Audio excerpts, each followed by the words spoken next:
Pemirsa, kita berjumpa lagi di Sportcast Nusantara TV. Masih membahas soal sepak bola, khususnya hasil dari Piala AFF yang kita sudah ketahui. Telah hadir di studio dua teman saya, pemerhati sepak bola, Bung Roni Pangemanan dan Bung Rais. Halo, apa kabar? Ya, baik. Baik, Boy.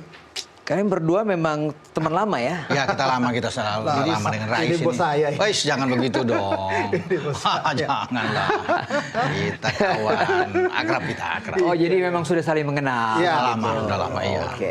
Ya, gitu. Kita langsung saja dengan waktu yang sangat terbatas ini, kita membicarakan dari hasil pertandingan yang kita ketahui bahwa ya tidak menggembirakan. Ya. Ya kan, kalau kita baca tulisan, baca di sosmed, netizen, pemerhati sepak bola, pengamat, penyuka sepak bola mengatakan kekecewaannya terhadap dua hasil pertandingan, baik di Myanmar maupun kita menang ya di Myanmar ya, tetapi masih sedikit mengganjal. Apalagi kemarin di Solo. Bung Ropan, secara umum lah kita bicara secara umum mengenai penampilan adik-adik kita ini. Ya, kalau bicara dari Myanmar, memang permainan belum begitu solid, bisa melihat, terutama di babak pertama.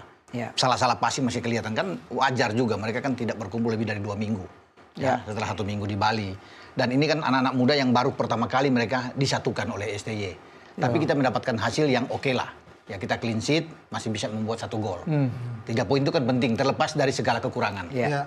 Banyak kekurangan pemainnya. Tapi yang paling menyesakan artinya ketika kita datang ke Solo, mana di situ kita harga mati harus menang 3 poin. Apalagi Laos dibantai di kandang dia oleh Vietnam. Dan kita harus menang ini dengan kondisi yang mental lagi bagus anak-anak. Berbeda dengan mental Laos. Tapi ternyata Laos main jauh lebih bagus dari kita bahkan. Kita hampir kalah. 13 menit sudah 2 gol kok. Ya. Dengan kesalahan pemain-pemain belakang kita. Ya. Jadi saya pikir kalau dari permainan memang kita jauh. Masih lebih bagus di Myanmar kalau dibandingkan dengan Laos kemarin. Ya. Ya, saya bisa dalam tanda kutip agak mungkin hancur-hancuran juga kita bermain kemarin tuh. Koordinasi hilang. Penampilan paling komunikasi di lapangan. Cara membuild up serangan nggak kelihatan, transisi permainan juga sangat jauh, Boy. Maka kan STY dalam jumpa pers kan mengatakan dia juga kecewa kan dengan penampilan anak-anak. Gitu. Jadi memang kalau bisa secara umum memang ini harus ada bagi STY luar biasa untuk dia bisa membenahi tim ini, apalagi menghadapi Vietnam. Itu maksud saya. Mungkin Vietnam akan jauh lebih berat dengan Myanmar, dengan Laos. Itu sangat berat. 2 kali lipat kita punya beban yang harus hadapi, apalagi tanpa Lino. Kalau bicara permainan kemarin ya semua bisa menyaksikan lah, Boy. Semua bisa melihat bagaimana kita bermain sangat tidak baik lah kalau bisa dikatakan di sini ya. Itu yang harus dilihat oleh STY. Kan menurut saya terlalu dari satu pertandingan ke pertandingan lain dengan berbeda-beda formasi yang dia ada. Jadi dia punya ketetapan starting 11 terbaik. Itu juga akan membingungkan juga. Yang kita harapkan bahwa posisi starting line up babak kedua lawan Myanmar itu agak bagus. Dia bawa ke Solo, tapi itu tidak ada. Berubah lagi. Ya kan, kita lihat sama-sama penjaga gawang ganti, Kakang masuk, Ryan Hanan masuk. Jadi banyak perubahan yang ada di situ. Padahal kalau dia masih mempertahankan artinya yang the winning team itu yang menghadapi Myanmar di babak kedua, saya pikir oke. Dari awal kasih masuk aja Asnawi dari awal. Dia tanpa bermain dari awal. Kan itu kan akan jauh lebih bagus mungkin. Ya, gitu. Mungkin Rais punya pandangan. Mungkin, iya. Rais punya pandangan sendiri melihat penampilan 2 pertandingan kita yang. Kalau melihat ini benar ya, menunjukkan bahwa para pemain muda kita tuh masih inkonsisten. Itu kelihatan banget bagaimana di level seperti ini, sebenarnya ini kan level kompetisi antar negara Asia Tenggara tertinggi ya, paling bergensi. Gitu loh. Dihadapkan pada sebuah event tertinggi seperti ini, walaupun para pemain ini punya menit bermain yang cukup ya di level liga lokal ya, tapi pengalaman internasional mereka mungkin kebanyakan hanya di level kelompok umur. Hanya beberapa pemain saja yang sudah dapat caps timnas senior, Ferrari, Arkan Fikri misalnya. 5 pemain ya. Itu kan masih bisa dibilang mereka pun saat ini jarang terpanggil kecuali Ferrari misalnya. Nah, ada Pratama Arhan, Asnawi sebagai pelengkap lah, plus Rafael Strike di depan. Tapi terlihat banget tim ini masih belum padu, secara mental juga masih belum stabil. Terlihat sekali di laga kemarin bagaimana ketika kita kecolongan gol cepat, justru mental kita sempat bangkit, tapi kecolongan lagi dengan sangat cepat. Ini bisa dibilang untuk pemain muda kan pasti menjadi pukulan yang berat juga dalam situasi pertandingan di mana mereka ekspektasi masyarakat juga sangat tinggi. Sangat tinggi sekali tim ini optimismenya bisa menang gitu loh. Tapi ternyata hanya mendapatkan hasil imbang dan itu rasanya seperti kekalahan yang kita alami. Bahkan kalau boleh jujur, mungkin kita malah justru harusnya bisa kalah dari Laos dengan cara main Laos yang seperti itu ya. Dengan cara main Laos seperti itu dan rapuhnya pertahanan kita. Jadi memang STY harus segera bisa, yang pertama adalah membalikan mental lagi dari para pemain muda ini gitu loh. Dari segi taktik STY ya itu aja yang memang dia lakukan gitu loh. Nggak ada yang terlalu banyak perubahan dilakukan. Yang paling banyak dirubah adalah soal ya gonta-ganti starting 11 itu. Itu aja sih kalau dari STY ya. Ini soal ganti starting 11. Mungkin kalau pertandingan itu pramusim ya, Bung Ropan ya, bisa saja lah.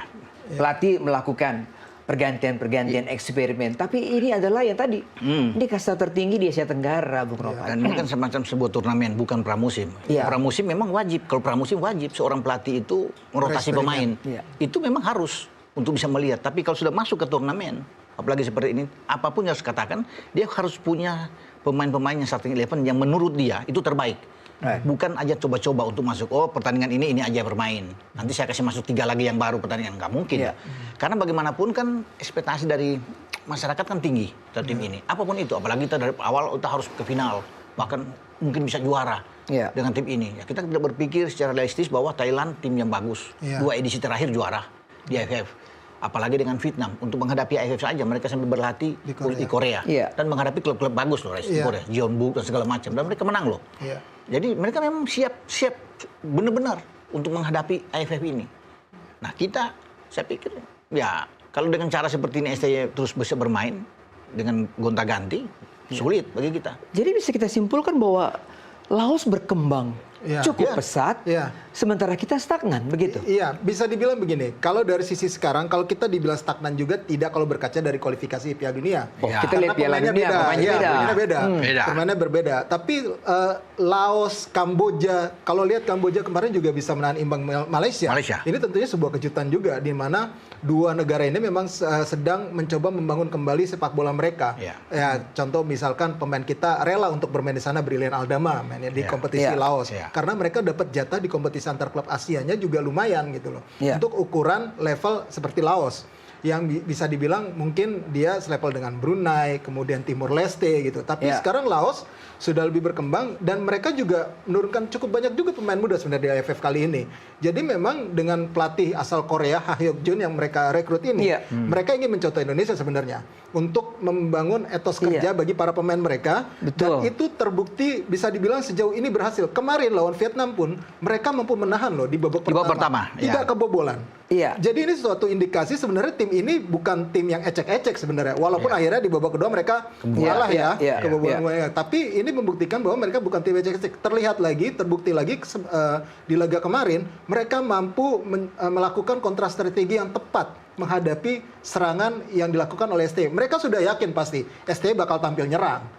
Di kandang sendiri, punya optimisme tinggi, STY bakal tampil nyerang. Makanya mereka menunggu aja. Menunggu, dan mereka sudah tahu dapat celahnya ada kelemahan di 2 back sayap kita yang terlalu tinggi naiknya, telat untuk transisi. Wah, ini bahaya kalau lawan Vietnam.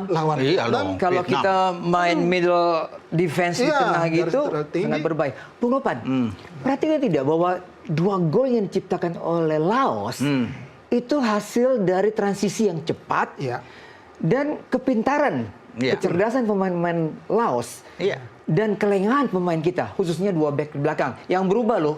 Ketika lawan Myanmar bukan Kadek dan ada Kakang ya masuk. Ada Kakang di situ. Ya, posisi tapi dari Doni berubah. Bergeser ke kiri karena Asnawi cadangan. Nanti masuk babak kedua. Jadi itu perubahan yang yang fatal loh kemarin. Makanya kan dia marah-marah ke Kakang kan, STY maksudnya. Tapi kan dia yang pasang Kakang bermain. Jadi dia mau marah ya itu. Dan dia menarik keluar. Jadi seorang pelatih mempercayakan kepada seorang pemain-main kemudian dia tarik keluar kan ada apa? Ada sesuatu dong. Berarti ada kalau dia yakin dengan Kakang dia nggak tarik keluar. Ini keputusan saya untuk bisa bermain. Tapi akhirnya dia tidak percaya bermain. Makanya itu kan kelihatan.